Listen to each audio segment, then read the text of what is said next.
오늘 저는 여러분과 함께 욕심과 사망이란 제목으로 은혜를 나누겠습니다. 욕심이란 자기의 분수 이상을 가지려고 마음에 욕망에 사로잡힐 이것이 바로 욕심인 것입니다. 또한 남의 것을 보고서 그것을 빼앗아서 내 것으로 만들고 싶다는 이와 같은 탐욕, 이것도 욕심인 것입니다. 제가 국민학교 다닐 때 국민학교 교과서에 이솝 이야기가 나왔습니다. 그곳에 보니 욕심이 어떻게 사망과 파멸을 가져온다는 사실을 재미있게 설명한 것이었습니다. 어느 개구리 가족이 연못에 살고 있었는데 항상 그 개구리 애들은 아버지가 가장 크고 힘세고 위대한 줄 알았는데 하루는 연못 위에 앉아서 놀고 있는데 큰 소 한 마리가 와서 그 연못에서 물을 마셨습니다. 개구리 애들이 보고 너무 깜짝 놀랐습니다. 저렇게 아빠보다 크고 힘센 동물도 있었구나. 그래서 아빠, 어떻게 해서 아빠는 저 큰 소보다 이렇게 비참하게 적으냐고.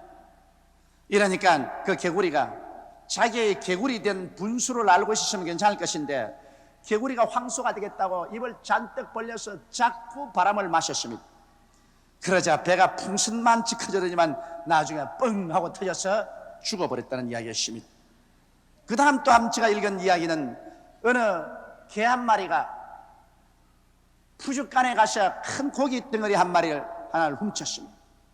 그래서 그걸 물고서 먹으려고 부지런히 도망을 치면서 그가 징검다리를 건너게 됐는데 징검다리 밑을 들여다보니까 그곳에 다른 개 한 마리가 고기를 물고 자기를 바라보고 있거든요.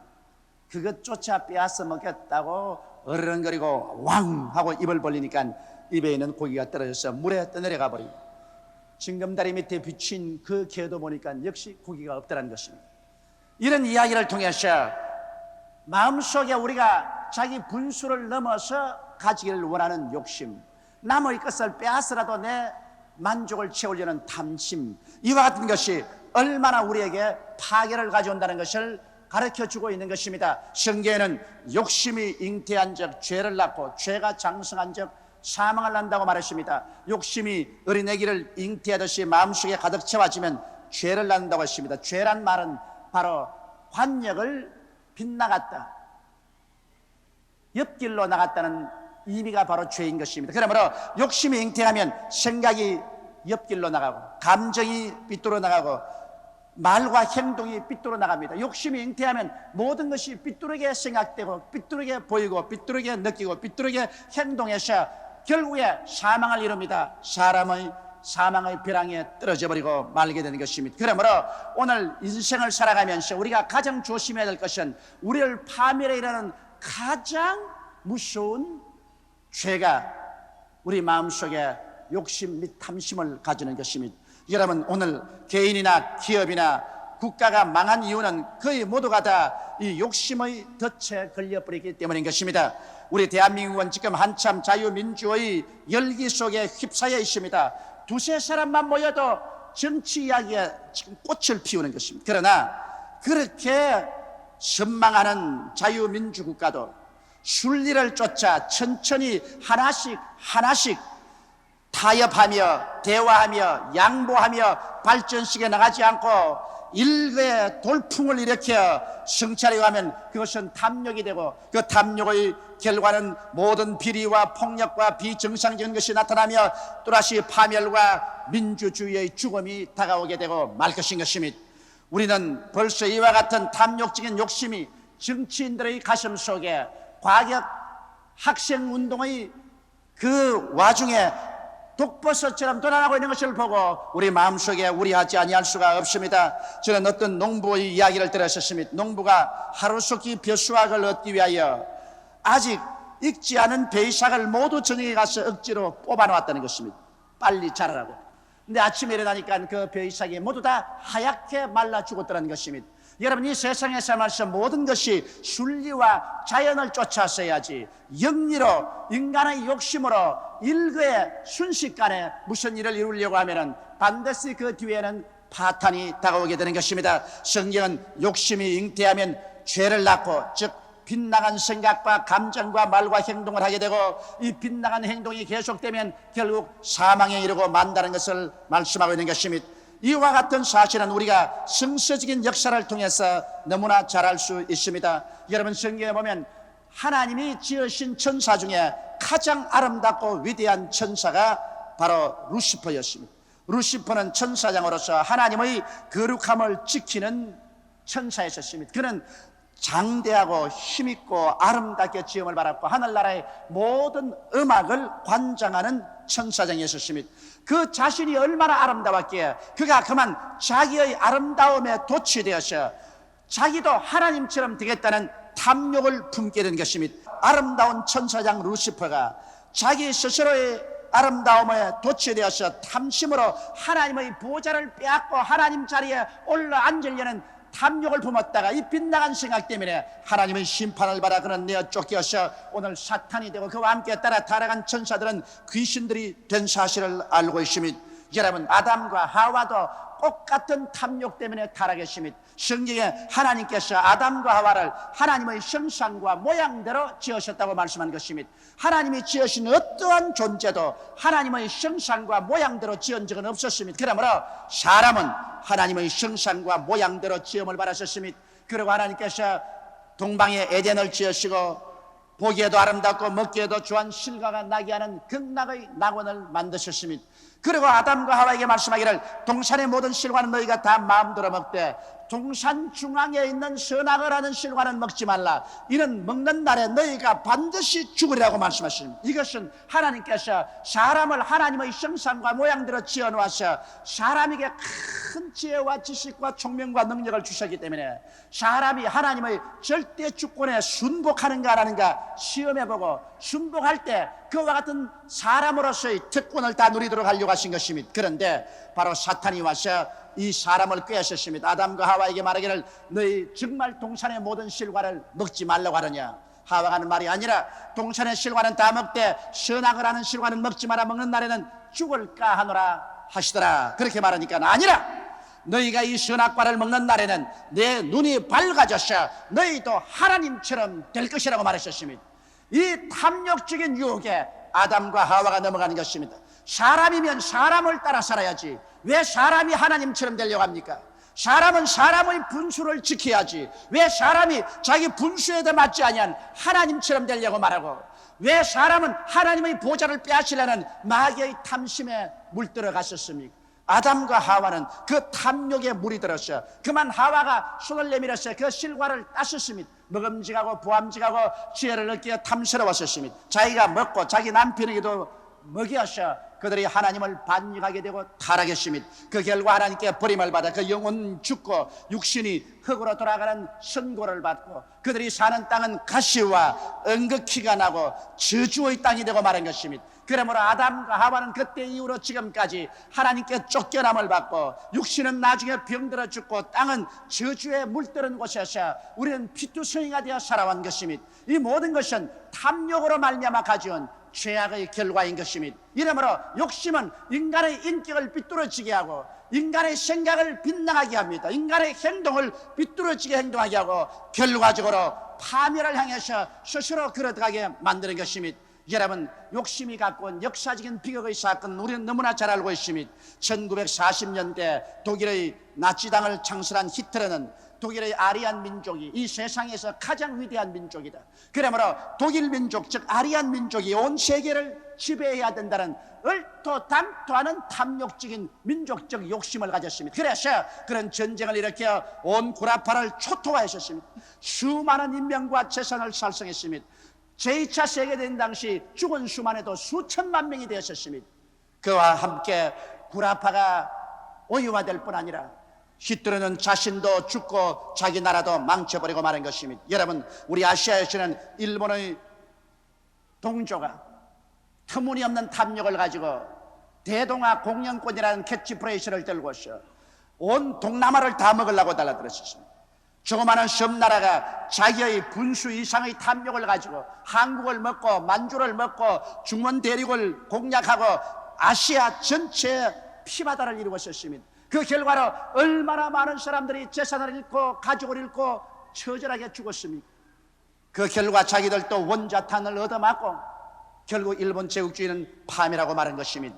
이와 같이 욕심이 잉태하면 죄를 낳고 죄가 장천하면 사망을 낳습니다. 첫째로 자기의 분수를 알고 살아야 욕심의 덫에 걸리지 않습니다. 로마서 12장 3절은 하나님께서 각 사람에게 나누어 주신 믿음의 분량대로 지혜롭게 생각하라고 말하셨습니다. 뱁새가 황새를 옮봤다가 날개가 부러진다는 말이 있는 것입니다. 황새는 황새의 분수를 알고 뱁새는 뱁새의 분수를 알아야 되는 것입니다. 우리 대한민국 백성은 대한민국 백성으로서의 우리 분수를 알아야 됩니다. 우리는 미국을 뽐볼 수도 없고 일본을 흉내낼 수도 없습니다. 미국 같은 경제대국이나 일본 같은 경제대국을 우리는 뽐볼 수 없습니다. 우리는 아직까지 400억 불의 빚을 가지고 있고 겨우 한 두 해 동안 경제흑자가 나왔다 하지만 아직 빚더미에 앉아있는 빚진 나라인 것입니다.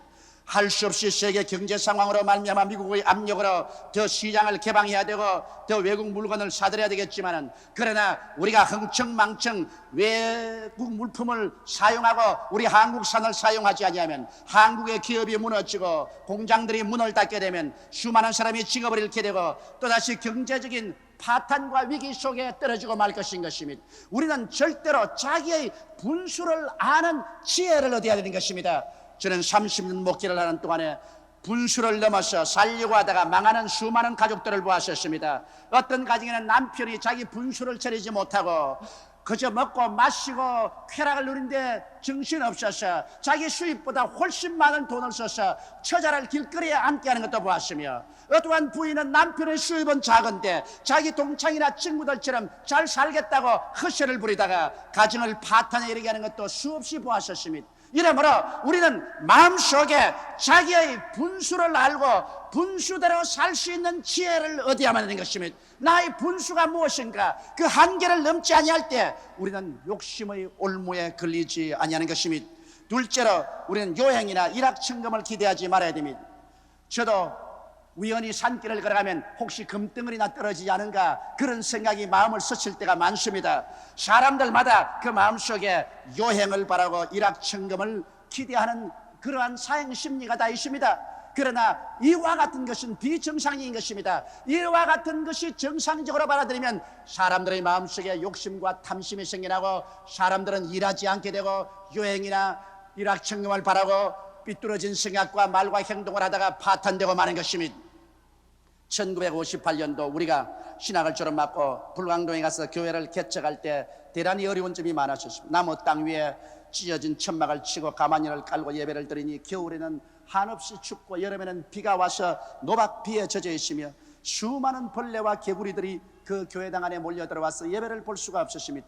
그런데 교회가 조금 잘 되니까 교단에서 우리를 시기해서 그 주변의 땅을 다 사버리고 난 다음 철조망을 교회 주변에 쳐버렸었습니다. 그래서 교인들이 철조망을 뚫고 교회 와야 됐었습니다. 너무나 어렵고 답답한 형편에 하나님께 엎드려 기도를 하는데 하루아침 새벽 기도를 하고 나오니까 바람이 휙 부는데 내 발에 신문지 쪽지 하나가 휙 감겨요. 신문지를 펼쳐 읽어보니까 그 당시에 구중앙청 광장에서 산업 박람회를 한다는 신문 뉴스가 나왔습니다. 근데 박람회 복권 추첨을 해서 당첨이 되면 새나라 자동차도 얻을 수 있고 미싱도 얻을 수가 있다. 나는 뛸 듯이 기뻐했습니다. 그 신문지가 바람에 날라와서 내 발에 감긴 것은 하나님께서 나에게 큰 축복을 주려고 점지해 주셨다, 그렇게 생각을 했었습니다. 그런데 얼마나 그때 우리가 가난했던지 구중앙청까지 나올 수 있는 차비도 없고 또 복권을 살 수 있는 돈도 없습니다. 그래서 내가 최하실 목사님 보고 반드시 하나님이 우리에게 주실 것이다. 그 죄인들도 자동차도 타고 미싱도 타는데 우리가 그거 타면 팔아서 하나님의 사업하려고 하는데 하나님이 왜 죄인 줄 바에 우리 안 주시겠나 믿습니다. 그것을 그래서 돈 좀 빌려오라 그랬습니다. 그래서 최 목사님이 동리에 나가서 이 집 저 집 가서 결국 중앙청까지 나가는 돈을 빌리고 그 다음 복권 살 돈을 빌렸습니다. 그래서 우리가 그 돈을 가지고서 버스를 타고 그 다음 전차로 갈아타고 와서 중앙청에 들어가니까 산업 박람회 가는데 굉장합니다. 사람들이 구름대같이 모였습니다. 그래서 복권 사는 곳에 사람들이 줄을 쫙 서 있는데 앉은 게 아니라 그곳에 복권 살려고 서 있으니까 좀 등뒤가 부끄러워요. 하나님 믿는 사람이 이거 해도 괜찮나 싶은 생각이 나지만은 그러나 죄인들 줄 바에야 우리 주는 게 낫지. 그러고서 서서 믿습니다. 미습니다. 거기서 복권을 샀습니다. 사람들 보는 데서는 펼쳐볼 수 없어서 사람 안 보는 집 뒤에 와서 내가 먼저 최 목사님 보고서 먼저 펼쳐보시오 그랬습니다. 그러니까 최하실 목사님이 복권을 싹 펼치는데 지금도 내 눈에 그 얼굴이 환하게 보여요. 얼굴이 백지장같이 변하면서 그 실망하는 모습이 말로 다 할 수가 없어요. 아무것도 없었습니다. 그래서 내 속으로 최 목사님은 여자고 또 믿음이 나보다 약하니까 어찌 모르겠지만 나는 그래도 이 교회 책임자인데 주님이 내게는 주실 것이다 믿습니다 하고서 싹 펼쳐보니까 백지입니다. 사람의 믿음이란 여러분 얼마나 약한지 나는 그때 당장 하나님이 안 살아계신다고 결정을 내렸었습니다. 시로레기만한 신앙이 그냥 하늘로 다 흩어져 가버리고 내가 땅이 꺼지는 한숨이 나면서 하나님이 살아계시기는 어디 살아계셔? 하나님이 살아계시면 그래 죄인들은 새나라 자동차도 걸리고 미싱도 걸리는데 내가 주의 사업하겠다고 그렇게 기도하고 나무 돈까지 빌려서 복권 뽑았는데 복권이 당첨하면 안 되니 이런 하나님이 어디 살아계셔? 살아계시더라도 인정도 사정도 없는 하나님이시다. 그러고 나니까 이제는 복권 살려고 빌린 돈을 갚을 걸 생각하니까 기가 막힙니다. 그래 우리 둘이가 광화문에 나와서 전차를 타고 시름을 오는데 전차가 시름은 극장 앞에 되었어요. 사람들이 극장에 들어갔다고 저녁에 줄을 서있는데 내가 그래 죄인들은 저렇게 좋은 극장을 짓고 사람들이 줄을 서서 들어가는데 그래 우리는 하나님의 교회라고 해서 지은 것 다 떨어진 천막에 가만히 깔아놓고 피가 새고 벌레들이 울거리고 그래 그것을 하나님이 성전이라고 허락하시느냐? 하나님이 살아계시면 무슨 살아계셔? 다 헛된 소리야. 그렇게 내가 중얼거리는데 갑자기 벼락같이 내 마음속에 하나님의 음성이 들려왔습니다. 나는 그때 누가 내 곁에서 말을 하는 줄 알았어요. 사랑하는 아들아, 네가 지금 보고 있는 저 서대문 극장에 사람들이 줄을 서 있는 것 보지. 얼마 있지 않냐? 내가 내게 교회를 주리니 이 서대문에서 이 극장보다 몇 배나 큰 교회, 우리 한국에서 주일날 극장에 나가는 모든 사람 수를 합친보라도 더 많은 사람이 너희 교회에 출석하리다.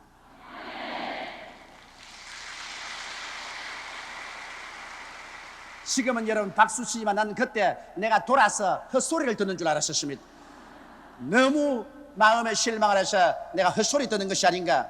그래서 그 말을 최하실 목사님이 하니까 최하실 목사님이 싱긋이 웃어요. 웃는 것이 정상적인 웃음이 아니고 너도 돌았구나 그런 모습으로 나를 웃어요. 그래서 불광동으로 돌아와서 여러분 그 복권 뽑으려고 빌린 돈을 갖기 위해서 우리가 뭘 했냐면 그 당시에 집 짓는데 브로커를 만드는데 그게 브로커 공사장에 가서 일을 했습니다. 최 목사님은 머리에다가 브로커 이다 나르고 이래서 거기서 일주일 동안 일을 해가지고서 그 돈 받아가지고서 복권 뽑은 값 다 갚았습니다. 그러나 그때 이후로 얼마 있지 않냐요? 하나님께서 기적을 베풀어 주셔서 우리가 서대문에 땅을 사고 그곳에 교회를 짓고 아는 게 아니라 우리 한국 강산에 주일 극장에 나가는 모든 사람의 수를 합친 사람보다 더 많이 우리 교회에 출석하게 되고 말았던 것입니다. 이러므로 여러분 여행이나 일확천금을 기대하면 마음속에 신앙도 다 잃어버리고 탐욕이 꽉 들어차고 욕심의 포로가 되어버리고 마는 것입니다. 그러므로 여행이나 일확천금을 우리가 바라지 말아야 되는 것입니다. 셋째로 욕심을 이길 수 있는 길은 심은 만큼 거둔다는 이 법칙을 알아야 됩니다. 여러분 적게 심는 자는 적게 거두고 많이 심는 자는 많이 거둔다고 성경에 말한 것을 기억하십시오. 자기는 적게 심어놓고 거두기는 많이 거두려고 하는 것은 어리석은 일인 것입니다. 일은 조그만치 하고 대가는 많이 받으려면 그것은 다 탐욕인 것입니다. 우리가 정직하고 성실하고 건면하고 충성스럽게 일하고 난 다음 그 정당한 대가로서 살겠다는 이런 마음을 가지게 될 때 욕심과 탐심의 올무에 빠지지 않게 되는 것입니다. 그 다음 넷째로 우리는 항상 감사하면서 살아야 되는 것입니다. 사람들이 자기 운명과 환경에 관해서 불평과 원망과 탄식을 하게 되면 마음속에 욕심과 탐심이 불길같이 일어나게 되는 것입니다. 왜 다른 사람은 좋은 집에 사는데 우리는 좋은 집에 못 사느냐? 다른 사람들은 화려한 옷을 입고 있는데 나는 왜 화려한 옷을 못 입느냐? 다른 사람은 잘 먹고 잘 사는데 우리는 왜 음식을 이렇게 잘 못 먹느냐? 이렇게 위에 쳐다보고 비교를 하면은 끝없이 원망과 불평과 탄식이 나옵니다. 원망과 불평과 탄식은 우리 마음속에 욕심이 생겨나게 하고 탐심이 생겨나게 하고 그리고 삐뚤어진 생각과 말과 행동을 하게 되는 것입니다. 우리는 어떻게 살아갈까요? 우리는 현재 하나님께서 우리에게 주신 것을 헤아려보고 적은 것이나마 그것을 가지고 깊이 감사하면서 살아갈 때 하나님께서 우리의 분수를 점점 키워주시는 것입니다. 내가 가진 것 감사할 줄 모르는 사람은 절대로 하나님이 더 가지게 해주지 않습니다. 촛불전이 말한 것처럼 촛불을 보고 감사하는 사람은 전등불을 주시고 전등불을 보고 감사하는 사람은 달빛을 주시고 달빛을 보고 감사하는 사람은 태양을 주시고 태양을 보고 감사하는 사람은 천국을 주신다고 말씀하신 것입니다. 이와 같이 우리가 현재 있는 형편과 환경을 마음속에 깊은 감사를 가지고 받아들이면 하나님께서 점점 더 우리의 생활을 유복하게 만들어 주시는 것입니다. 그러므로 성경은 뭐라고 말하겠습니까? 있는 자에게는 더 주고 없는 자에게는 있는 것조차 빼앗아버렸다고 말한 것입니다. 있는 것을 가지고 감사하는 자에게는 하나님이 더 주시고 있는 것을 가지고도 원망 불평하는 사람은 있는 것조차도 하나님께서 빼앗아버리겠다고 말씀하신 것입니다. 이러므로 항상 우리는 우리의 환경과 운명에 다가오는 것을 감사함으로 받아들여야 되는 것입니다. 그 다음 우리는 인생의 일시성과 천국의 영원성에 눈을 돌려야 되는 것입니다. 세상의 부귀 영화 공명을 아무리 누리고 산다 해도 그것은 잠시 있다 사라지는 안개입니다. 성경은 말씀하시기를 너 인생이 무엇이냐? 잠시 있다 사라지는 안개니라. 내일 일을 자랑치 말라. 오늘 내게 어떠한 일이 일어날지 알지 못하느니라. 모든 인생은 풀과 같고 그 영화는 풀의 꽃과 같아. 풀은 시들고 꽃은 떨어지나 야훼 하나님의 말씀은 세세토록 있도다고 말씀하신 것입니다. 이 세상에 여러분과 내가 보고 듣고 냄새 맡고 맛보고 손을 잡고 누리는 이 모든 물질 세계란 순식간에 다 사라져버리고 말 것입니다. 여러분과 내가 살면 70이요 강건하면 80입니다. 그러고 난 다음 이 인생을 떠나가야만 되는 것입니다. 그렇기 때문에 이 세상에 우리가 갖고 있는 부귀영화 공명이란 환영에 불과한 것입니다. 잠시 동안 있는 것입니다. 우리의 짧은 세대를 살면서도 얼마나 많은 정권이 우리 한국 역사를 지나갔으며 얼마나 많은 재벌가들이 일어서고 넘어졌으며 얼마나 많은 권력자들이 비극적인 결말을 맺지 않았었습니까? 이러므로 여러분 우리가 예수를 구주로 모시고 하나님을 바라보고 영원한 천국을 마음속에 소유하고 있으면 이 세상에 잠시 있다 사라지는 부귀영화 공명을 탐욕으로 삼고 그것 때문에 일생을 망치도록 내어 던지는 어리석은 일은 절대로 하지 않게 되는 것입니다. 이렇기 때문에 우리가 예수를 구주로 모시고 하나님 나라를 확실히 바라봐야 되는 것입니다. 그것에는 하나님께서 눈물과 근심과 탄식과 이별하는 것이나 고가는 것이나 앓는 것이나 죽는 것이 없는 영원한 삶을 예비해 놓으신 것입니다. 너희는 마음에 근심하지 말라. 하나님을 믿으니 또 나를 믿어라. 내 아버지 집에 있을 곳이 많도다. 그렇지 않으면 내게 일러시리라. 내가 너희를 위하여 처소를 예비하러 가노니 가서 처소를 예비하면 다시 와서 나 있는 곳에 너희도 함께 있게 하리라고 주께서 약속하신 것입니다. 이러므로 천국을 마음속에 소유하고 예수 안에서 의와 평강과 희락이 가득한 사람은 이 세상의 일시적인 돌풍과 같이 지나가는 부귀영화 공명의 포로가 되지 않습니다.